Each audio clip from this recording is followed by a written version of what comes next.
तो सिर्फ 11 दिन और उसके बाद पूरा देश, पूरा विश्व राममय होता नजर आएगा। अयोध्या का जो लंबा इंतजार रहा है अपने आराध्य के महल में विराजने का, वो खत्म होने वाला है और उसी की रंगत पूरे अयोध्या क्या पूरी दुनिया में नजर आ रही है। एक झलक उसी की आपको दिखा देते हैं।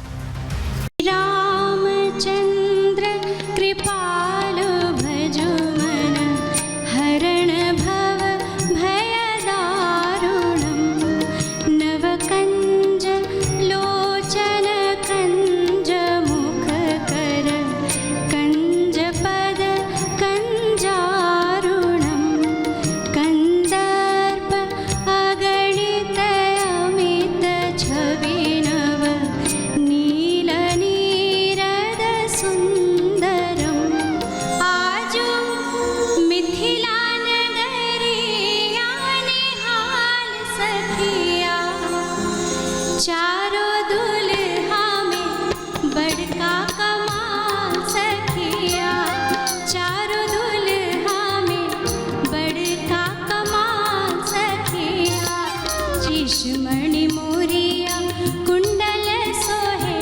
कनमा कारी कारी कज रारी जुलमी नयनमा कारी कारी कज रारी जुलमी नयनमा लाल लाल चंदन सोहे भाल सखिया सुंदर लाल लाल चंदन सोहे भाल सखिया चारों दुल्हा में बड़का कमाल सखिया चारों दुल्हा में बड़का कमाल सखिया।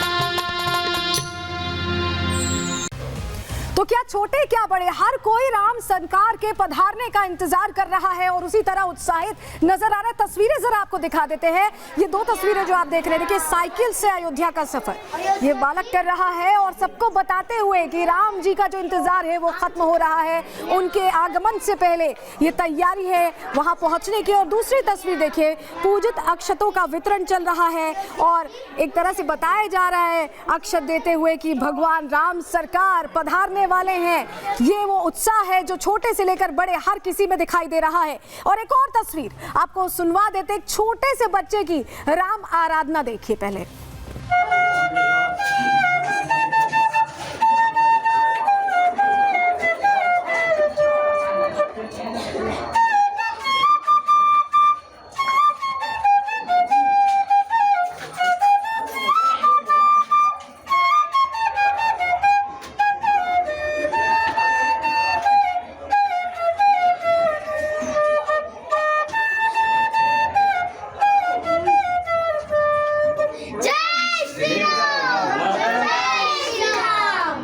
तो इस छोटे से बच्चे के मुख से आप जय श्री राम का जो उद्घोष सुन रहे हैं वो अयोध्या के हर घर में सुनाई दे रहा है। लेकिन इस बीच सियासत अपने रंग बदल रही है। अखिलेश यादव का वो बयान जो अभी उन्होंने दिया था, आपको याद होगा कि व्यवहार अपनों से स्वीकार किया जाता है, उन्हें निमंत्रण मिला है, इस तरह से उन्होंने कहा था, लेकिन व्यवहार वो अपनों से स्वीकार करते हैं। अब उस बयान से भी अखिलेश यादव पीछे हट गए, पलट गए।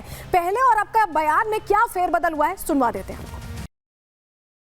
मैं नहीं जानता हूं, न मेरा कोई परिचय है, न मेरी उनसे कभी कोई मुलाकात हुई होगी। जो परिचय वाले हैं, हमारे व्यवहार में यही माना जाता है, जो परिचय जिनका होता है वही एक दूसरे को व्यवहार देते हैं। वो न्योता नहीं था, वो कोरियर से भेजा हुआ कोई न्योता है जो अभी तक नहीं पहुंचा है। मैं आने में देर किया हूं, मैं घर पे चेक करके आया हूं कि पहुंचा है कि नहीं पहुंचा है कोरियर।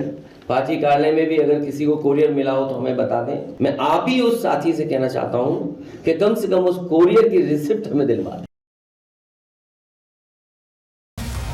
बिहार के शिक्षा मंत्री चंद्रशेखर लगातार नित नए बयान दे रहे हैं। एक बार फिर उनकी तरफ से धर्म विरोधी बयान दिया गया है। क्या कुछ उनकी तरफ से कहा गया आपको बता देते हैं पॉइंट्स में। देखिए, दुनिया बनाने वाले को लाने की हिम्मत किसी में है, ये सवाल पूछा है। लाने की बात कहना एक नाटक है, ये कह रहे हैं चंद्रशेखर। पूरे निर्माण के बिना मूर्ति की स्थापना नहीं की जाती है, ये भी कह रहे हैं। मूर्ति में भगवान राम को ठिगना दिखाया गया है, इस तरह की बातें हमारे आराध्य के लिए कही जा रही हैं। बीजेपी के लोग छद्म हिंदू हैं।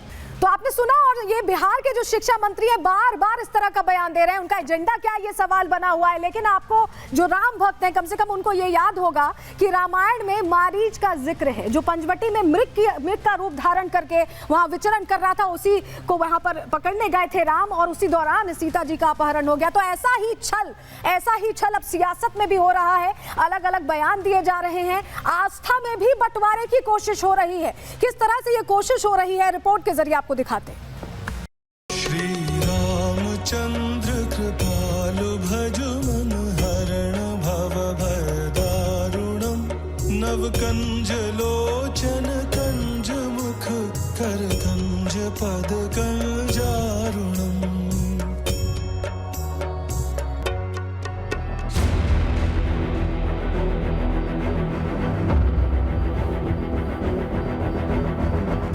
वो न्योता नहीं था, वो कोरियर से भेजा हुआ कोई न्योता है जो अभी तक नहीं पहुंचा है।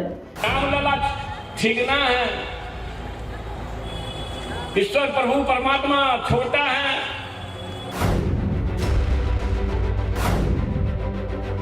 आस्था पर मारीच की तरह भेष बदल रही सियासत में जो कल तक निमंत्रण पर परिचय के मोहताज थे, वो आज कुरियर रिसिप्ट मांग रहे हैं। जिनकी नजर में मंदिर गुलामी का मार्ग था, वो आज इंची टेप लेकर आस्था की कदकाठी नापने में जुटे हैं। वो न्योता नहीं था, वो कोरियर से भेजा हुआ कोई न्योता है जो अभी तक नहीं पहुंचा है। मैं आने में देर किया हूं, मैं घर पे चेक करके आया हूं कि पहुंचा है कि नहीं पहुंचा है कुरियर। कि रामलला ठीकना है, ईश्वर प्रभु परमात्मा छोटा है। फर्जी 56 इंची वाले पता नहीं कई गुना ऊंचा है, हाथ पकड़ के घुसा रहे हैं। कांग्रेस के दिग्विजय सिंह समारोह के बहिष्कार पर तर्कों के तीर चला रहे हैं। कोशिश है अधूरे निर्माण पर सियासत को पूरी धार देने की। जब मंदिर का निर्माण ही पूरा नहीं हुआ तो बीच में क्यों किया जा रहा है? अरे मंदिर का आप उद्घाटन कराना ही चाहते थे, आप प्राण प्रतिष्ठा कराना चाहते थे, तो फिर रामनवमी पर क्यों नहीं करा रहे हैं? आस्था पर सवाल खड़े हुए तो बीजेपी भी खामोश नहीं रही। सोमनाथ से लेकर हलफनामे तक का इतिहास खोद डाला। बात बढ़ते बढ़ते सियासत के डीएनए तक जा पहुंची। नेहरू जी ने सोमनाथ के प्राण प्रतिष्ठा में कहां गए, और उन्होंने चीफ मिनिस्टर को भी हड़काया, हमारे राष्ट्रपति महोदय से भी कहा।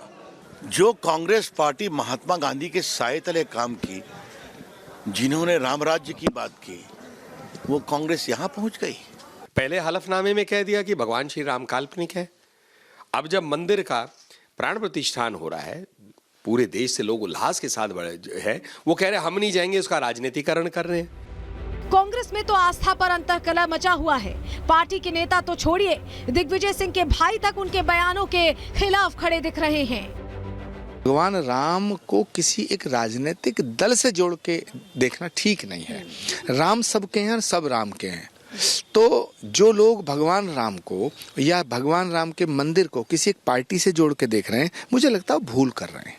आज एक निर्माण मंदिर का हो रहा है और इसकी सराहना सारे विश्व में हो रही है।